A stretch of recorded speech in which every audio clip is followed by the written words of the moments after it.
آج کا دن آزادی کے دن سے بھی جانا جاتا ہے، لیکن ہمارا عنوان حضرت عثمان بن عفان رضی اللہ تعالی عنہ کے حوالے سے ہے۔ انشاءاللہ ہم اس کے ضمن میں آج کے دن کے حوالے سے بھی چند باتیں بیان کریں گے۔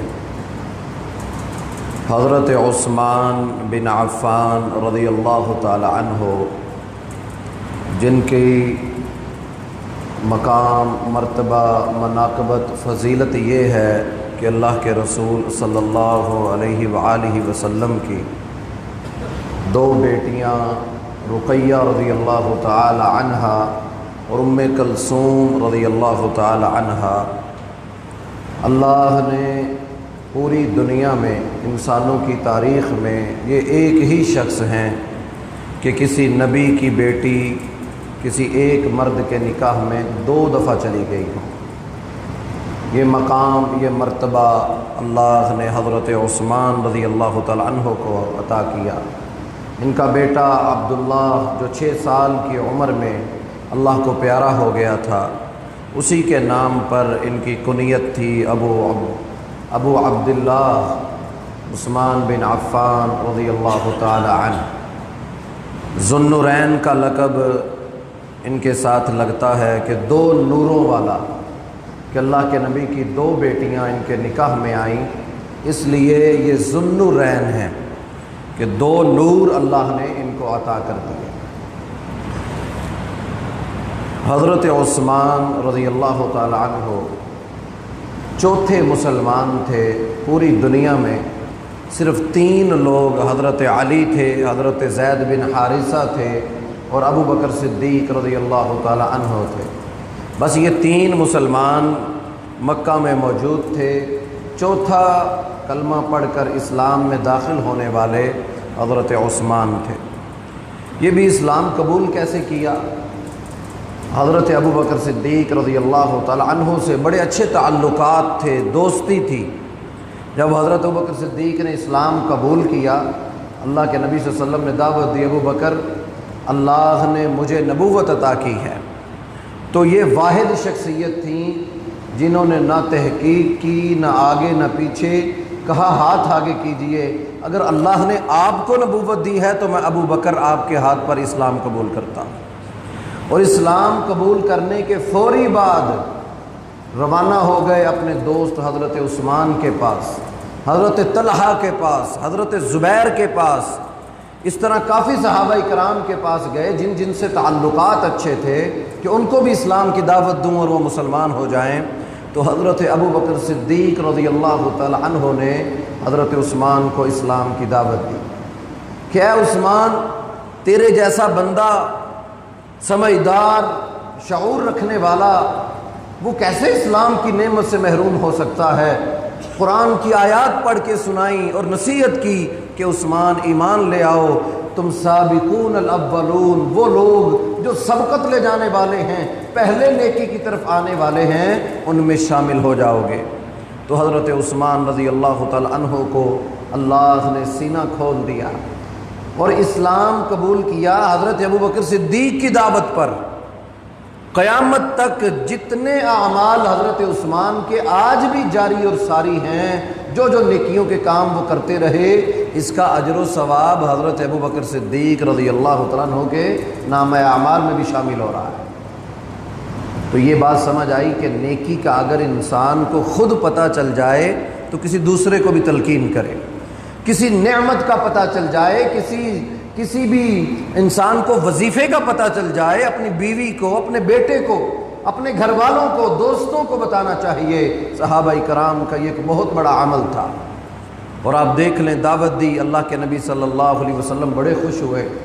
اب یہ بھی ذہن میں رکھیں، ہم نے اللہ کے نبی صلی اللہ علیہ وسلم کی جب سیرت یہاں بیان کی تو وہاں ہم نے بیان کیا تھا کہ بنو قریش، بنو ہاشم اور اس کے اندر بنو عدی، مختلف لوگوں کے ناموں پر قبیلے بنے ہوئے تھے، اور یہ جو قبیلے تھے ان کی مختلف ذمہ داریاں اور ڈیوٹیاں تھیں۔ یعنی کسی کے پاس سفارت کاری تھی، کہ مکہ کے اندر سے کسی دوسرے شہر کے ساتھ، کسی دوسرے ملک کے ساتھ سفارت کاری کرنی ہے تو اس کے لیے قبیلے کا انتخاب کیا جاتا تو وہ حضرت عثمان کا تھا۔ اور اگر کسی کو لڑائی کے لیے پکارا جاتا یا اگر کسی کو جناب اب سخت انداز میں بات کرنا مقصود ہوتی کہ یہ بات اسی شخص کے، تو حضرت عمر بن خطاب رضی اللہ تعالی عنہ کے قبیلے کا انتخاب کیا جاتا۔ حاجیوں کو پانی اور ستو پلانے کی باری آتی تو ابو لہب جیسے لوگوں کو ان کو پیش کیا جاتا، اور اسی طرح سخیوں کی باری آتی تو مختلف قبیلے تھے، مختلف قبیلوں کے پاس مختلف علم ہوتے، جھنڈے ہوتے جس سے وہ پہچانے جاتے تھے۔ حضرت عثمان بن عفان رضی اللہ تعالی عنہ، ان کا خاندان 5ویں نسل سے، 5ویں پشت سے اللہ کے نبی صلی اللہ علیہ وسلم کے خاندان سے جا کے مل جاتا ہے۔ یہ بھی مقام اور مرتبہ ان کو حاصل ہے کہ ان کی نسل اللہ کے نبی صلی اللہ علیہ وسلم کی نسل سے جا کے مل جاتی ہے۔ اور ان کی والدہ حضرت عثمان رضی اللہ تعالیٰ عنہ کی والدہ اللہ کے نبی صلی اللہ علیہ وسلم کے دادا عبد المطلب کی پھپھی تھیں۔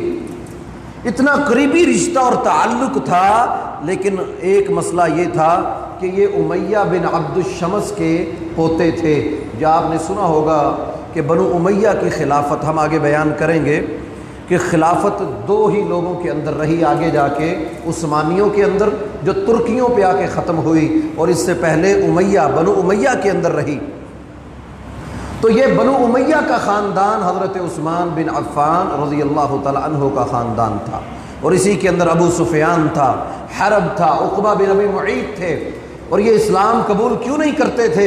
بہت بڑی وجہ یہ تھی کہ اگر ہم نے محمد صلی اللہ علیہ وسلم کا کلمہ پڑھ لیا تو پہلے بھی مقام اور مرتبہ قریشیوں کو ہے، بنو ہاشم کو ہے، اگر اب ہم نے اس کی اطاعت کر لی تو یہ ہم سے مقام اور مرتبے میں آگے نکل جائیں گے۔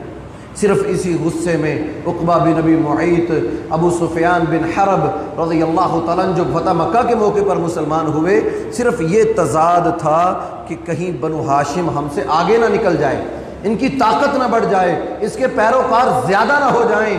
تو اللہ نے حضرت عثمان بن عفان رضی اللہ تعالیٰ عنہ کو اسلام کے لیے چن لیا۔ لیکن جیسے ہی اسلام قبول کیا تو آزمائشیں، مصیبتیں منہ کھولے کھڑی تھیں۔ خاندان، رشتہ دار، عزیز و اقربا، عثمان تو مسلمان ہو گیا، تو نے اپنے دین کو چھوڑ دیا۔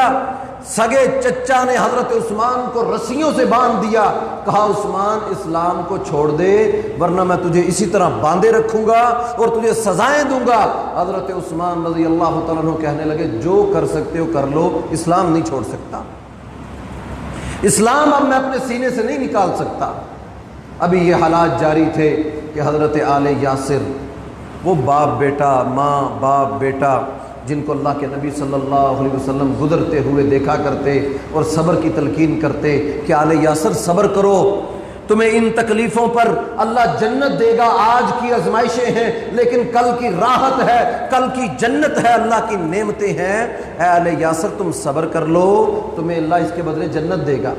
لیکن بدبختوں نے حضرت یاسر رضی اللہ تعالی عنہ کو اور ان کی بیوی سمیہ رضی اللہ تعالی عنہا، اسلام کی سب سے پہلی خاتون جس کو شہید کیا گیا اللہ کے راستے میں، شہید کر دیا۔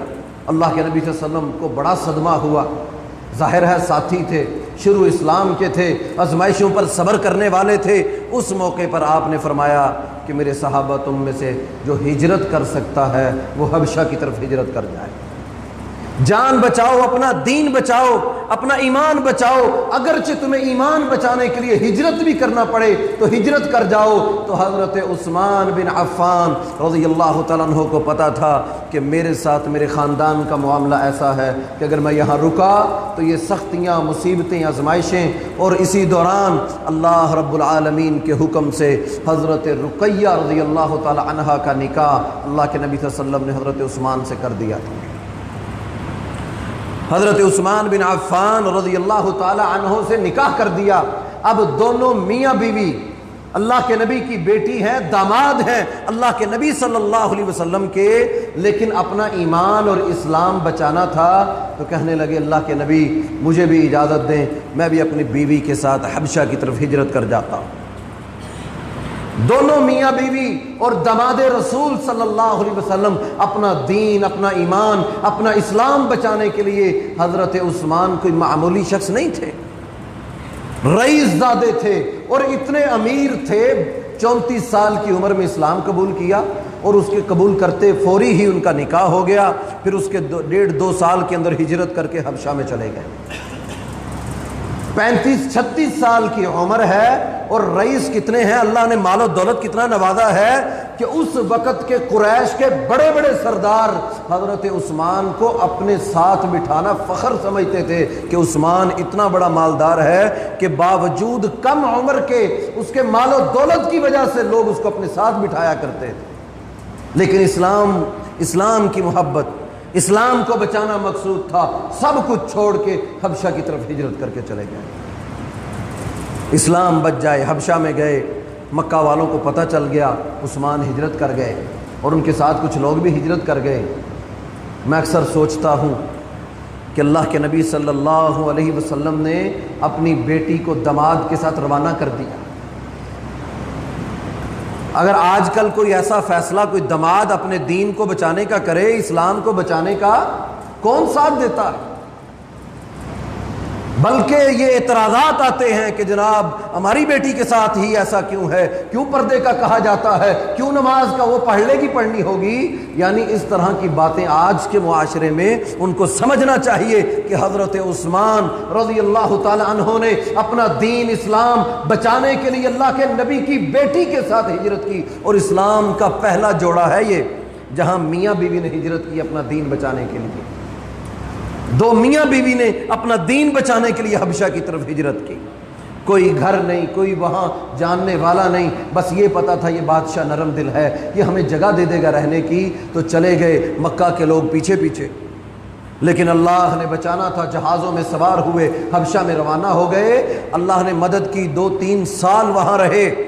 پھر اطلاع ملی کہ مکہ کے لوگوں نے اسلام قبول کر لیا، حضرت عثمان بھی واپس آنا چاہتے تھے۔ واپس مکہ میں یہ وطن کی محبت، علاقے کی محبت کھینچتی ہے انسان کو۔ آج کا دن بھی یہ آزادی کا دن، ہجرت کا دن تھا نا، 14 اگست 1947 میں یہ ملک جو قائم ہوا، در حقیقت 20 لاکھ لوگوں نے قربانیاں دے کر اس ملک کی بنیاد رکھی، ہجرتیں کی، گھر چھوڑے، حویلیاں چھوڑی، اپنی زمینیں، اپنے بچے چھوڑے۔ مائیں جانتی تھیں کہ پاکستان پہنچیں گے پتہ نہیں کچھ بچے گا یا نہیں بچے گا، لیکن ذہن میں ایک ہی چیز تھی جو پشاور یونیورسٹی میں قائد اعظم نے کہا تھا، ہم ایک ایسا وطن بنانا چاہتے ہیں جہاں اسلامی شاعر ہوں گے، اسلام کی روح ہوگی اور بنیاد پاکستان کی لا الہ الا اللہ ہوگی۔ ہم اسلامی آئین بنائیں گے، اسلامی نظام بنائیں گے۔ اس نعرے پر ہر ایک جمع ہو گیا۔ کافر کو ہم کیا کہنے والے، مسلمان، بریلوی، دیوبندی، شیعہ، سنی، اہل حدیث، ہر مذہب، ہر مکتبہ فکر سے تعلق رکھنے والا صرف اس نعرے پر جمع ہو گیا کہ یہ ملک لا الہ الا اللہ کی جگیر ہوگی۔ ایک ہجرت آج کے دن بھی ہوئی تھی، ہمارے بزرگ جانتے ہوں گے، میں یہاں زیادہ باتیں نہیں، آپ لوگ تاریخ کو پڑھیے گا، تاریخ ہمیں دہراتی ہے۔ یہ راوی بھی گواہ ہے ان ماؤں کا، ان بہنوں کا جنہوں نے اپنی عزتیں اور عصمتیں بچانے کے لیے اسی راوی کے اندر کود کر اپنی جانیں دی تھیں۔ اور یہ واگا بارڈر پر، یہ ریلوے اسٹیشن، یہاں پر آنے والی وہ بسیں اور وہ جناب ٹرینیں جن کو خون سے بھر کے یہاں پہ کھولا جاتا تو ندیاں بہہ جاتی تھیں، باپ بھی ذبح ہو گئے، ماں باپ بھی، ایک ہی خاندان کے سارے افراد کو ذبح کر دیا جاتا، کوئی ایک عورت، کوئی ایک شخص اس طرح بچے بچائے پاکستان میں آتے تھے۔ اللہ کے نبی صلی اللہ علیہ وسلم کے صحابی حضرت عثمان دین اور اسلام بچانے کے لیے ہجرت کرتے ہیں، حبشہ میں چلے جاتے ہیں۔ اور ہمارے آباء و اجداد نے اپنے گھر، یہ نہیں تھا کہ پاکستان میں کوئی دودھ کی نہریں بہہ رہی ہیں، شہد کی نہریں ہیں جناب جو ہندوستان میں نہیں ہے، وہاں تجارت بڑی عام ہوگی، یہاں بڑی یونیورسٹیاں ہیں، سڑکیں ہیں بڑے، یہ کچھ بھی نہیں تھا، یہ خطہ نہیں تھا بلکہ دین تھا۔ اس وقت نعرہ یہی لگایا گیا تھا کہ مسلمانوں تمہاری سلطنت، الذین ان مکناہم فی الارض اقاموا الصلاۃ، اللہ قرآن میں کہتے ہیں ہم جب تمہیں زمین دیتے ہیں تم نماز کا نظام قائم کرتے ہو،